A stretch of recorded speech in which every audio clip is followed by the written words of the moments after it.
दोस्तों, आज की कहानी है माइक्रो मैनेजमेंट। कैसे माँ बाप की चिंता और बच्चों की आज़ादी में खलल होता है। आइए सुनते हैं यह कहानी। यश पैर पटकता हुआ रूम से निकला और अपने पापा की कार में पिछली सीट पर जाकर बैठ गया। दीपक और उनकी पत्नी उदास से कार में बैठे थे, क्योंकि यश की प्रतिक्रिया देखकर जाने का मन नहीं था।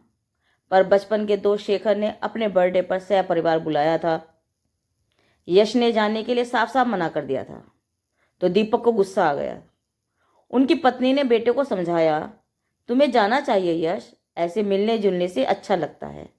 आजकल कौन किसको बुलाता है, और तुम्हारे पापा के कौन से बहुत से दोस्त हैं। शेखर जी का अभी तो मुंबई ट्रांसफ़र हुआ है। तुम्हारे पापा कितने खुश हैं उनके आने पर। यश गुर्राया, तो आप लोग एंजॉय करो ना, किसने रोका है। मैं कहीं अपने दोस्तों में जाता हूँ तो इतने सवाल पूछते हो कि कहाँ जा रहे हो, कब आओगे, किसके साथ जा रहे हो। अब अपने दोस्त के घर जाने पर इतनी खुशी हो रही है, तो मेरे जाने पर इतने सवाल क्यों। मैं सबसे ज़्यादा किस बात से परेशान हूँ आपको पता है? उनकी माइक्रो मैनेजमेंट की आदत से। ऑफिस में बॉस और घर में पापा। अब तीनों जा तो रहे थे, पर कार में जो अजीब सा सन्नाटा था वह तीनों के दिल को जला रहा था। राधा ने कई बार बात करने की कोशिश भी की, तो यश ने ऐसे जवाब दिया कि उसका दिल रो पड़ा। दीपक कार चलाते हुए अलग गुस्सा थे कि यश उनके हर सवाल का जवाब उल्टा ही क्यों देता है।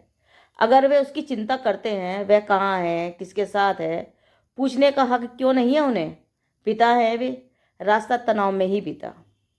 शेखर, उनकी पत्नी मालती और उनकी बेटी रिया ने उनका दिल से स्वागत किया।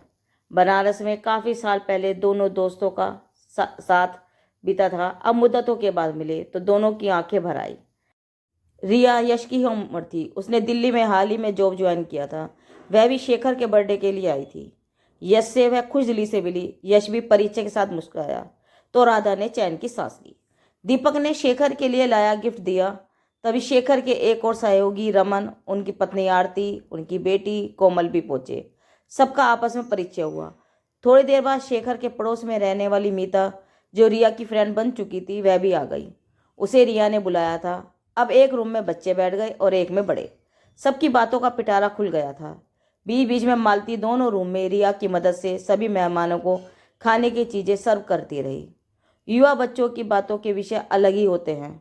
कॉलेज, ऑफिस, मूवीज़, म्यूजिक के बाद बाद बात पेरेंट्स पर आ गई। यस, तीनों लड़कियों के बीच अब तक काफ़ी खुल चुका था। वह जनरेशन दोस्ती में लड़का लड़की का भेदभाव नहीं रखती। यह इस पीढ़ी की खासियत है।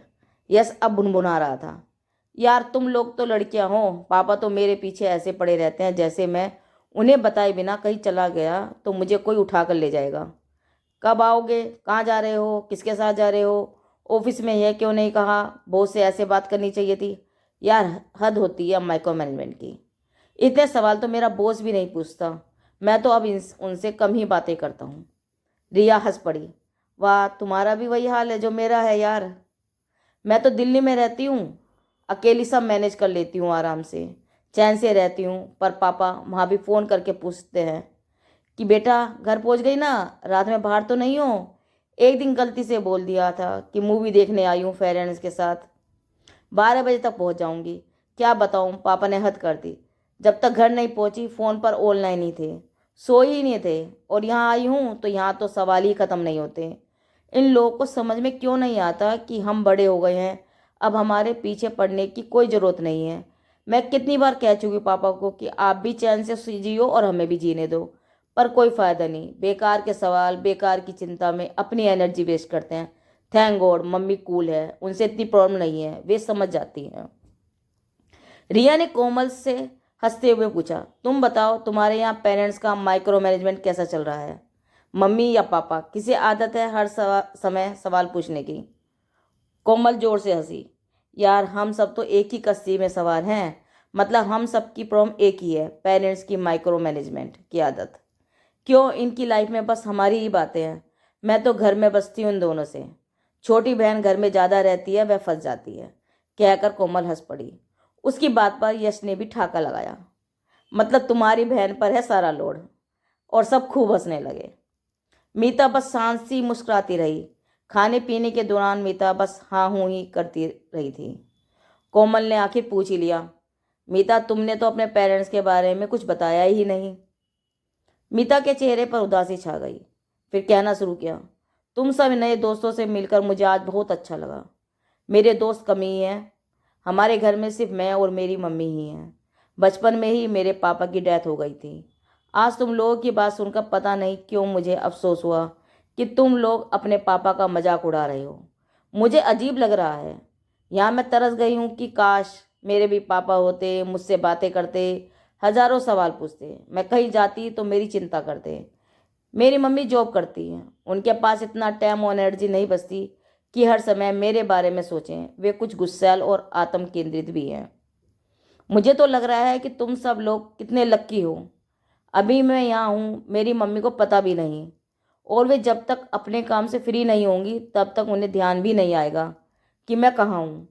तुम लोगों को आसानी से जो मिल गया है उसकी कदर नहीं कर रहे हो। एक पिता के बिना जिंदगी क्या होती है तुम्हें नहीं मालूम। मीता का सवाल रुंध गया। वे लोग तुम लोगों की चिंता करते हैं तभी तो इतने सवाल पूछते हैं।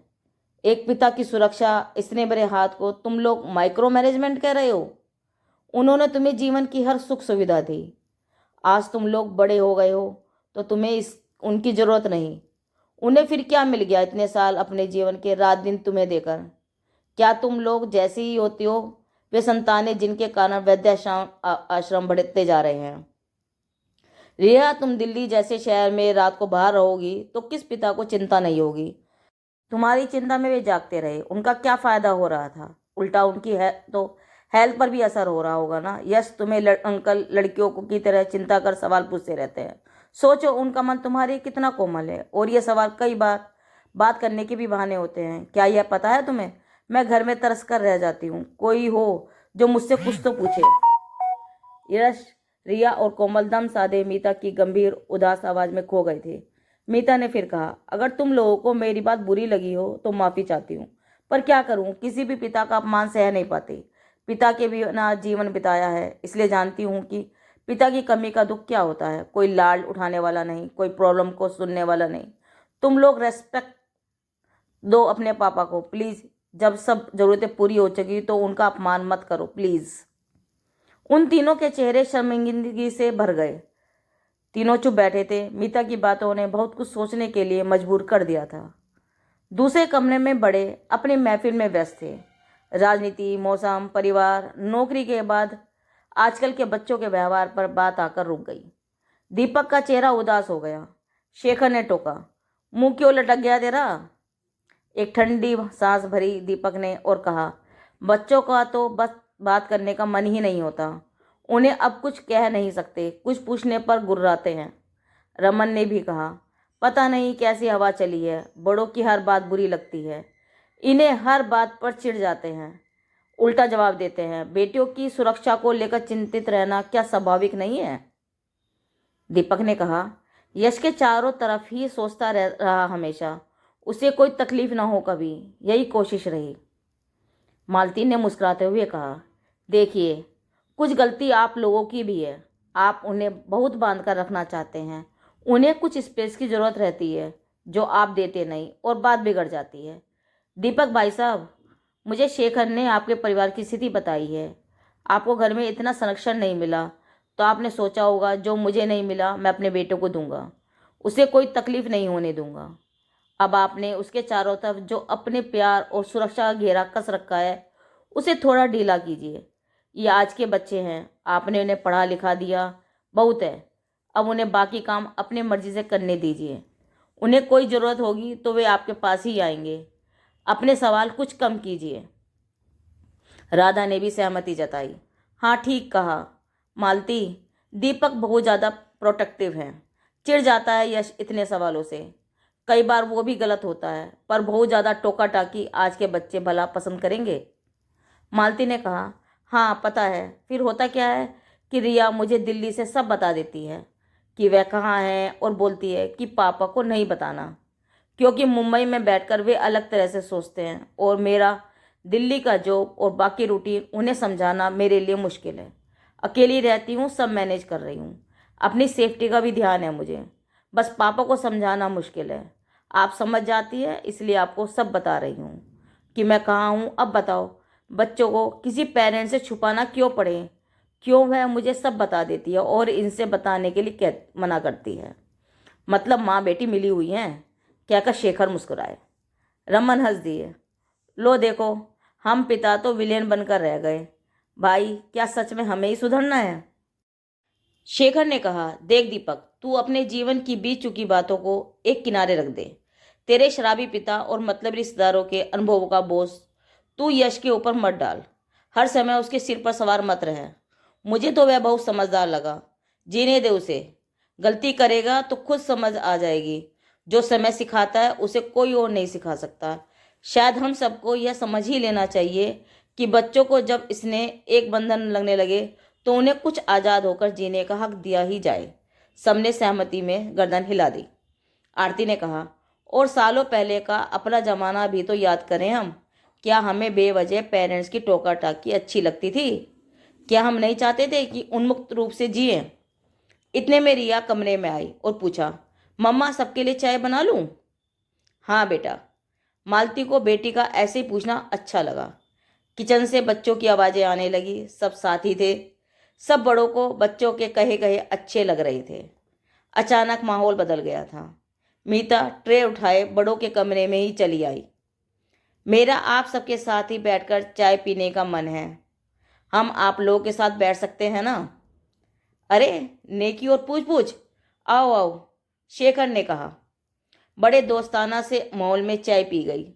दोनों पीढ़ियों के मन का बोझ आपस में बातें करके कम हो गया था। मीता ने कहा, आप लोग जब भी रिया के घर आए मुझे ज़रूर बताना। मैं आप सबसे फिर मिलते रहना चाहती हूँ। यश ने कहा, बिल्कुल, अब तो हमारे पास सबके फ़ोन नंबर हैं ही। हम बिल्कुल कांटेक्ट में रहेंगे। दीपक ने कुछ हैरानी से यश को देखा और कहा, तुम आओगे हमारे साथ? तुम तो आज ही गुस्से में आए थे। यश शरारत से मुस्कुराया। यह मैंने कब कहा कि आपके साथ ही आऊँगा तो मिलूँगा? हम तो कभी भी कहीं भी मिल लेंगे। क्यों दोस्तों? दीपक ने जोरदार ठहाका लगाया। बहुत अच्छा, जहाँ मन हो वहाँ मिलना। यश आज पिता की इस हंसी पर बड़ा खुश हुआ। उसने मीता को आंखों ही आंखों में थैंक्स कहा। मीता मुस्कुरा दी। फिर जल्दी जल्दी मिलते रहने के वादे के साथ सब अपने अपने घर की ओर निकल पड़े। वापसी के सफ़र में राधा को दृश्य पूरी तरह बदला हुआ लगा। यश ने आगे बैठने की जिद की थी, जिससे वह अपनी पसंद के गाने लगाकर सुनता हुआ जाए और साथ साथ पापा से बात भी कर सके। दीपक के चेहरे पर शांत मुस्कुराहट थी। सब कुछ बदला हुआ था। सबने आज बातें ही बातों में बहुत कुछ सीखा और महसूस कर लिया था। राधा को आज यही लगा था कि कितना जरूरी होता है आपस में बैठकर दुख सुख बांटना, जो दुर्भाग्यवश आज के जीवन में घटता जा रहा है। यश मनी मन मीता को याद कर रहा था, जिसने उसे बताया था कि पिता की चिंता माइक्रो मैनेजमेंट नहीं है, यह उनका प्यार, उनकी फिक्र है और वह उन्हें पाकर गर्व महसूस करेगा। उनके सवालों पर कभी नाराज नहीं होगा। दोस्तों, अगर यह कहानी पसंद आई हो तो लाइक करें और चैनल को सब्सक्राइब करें।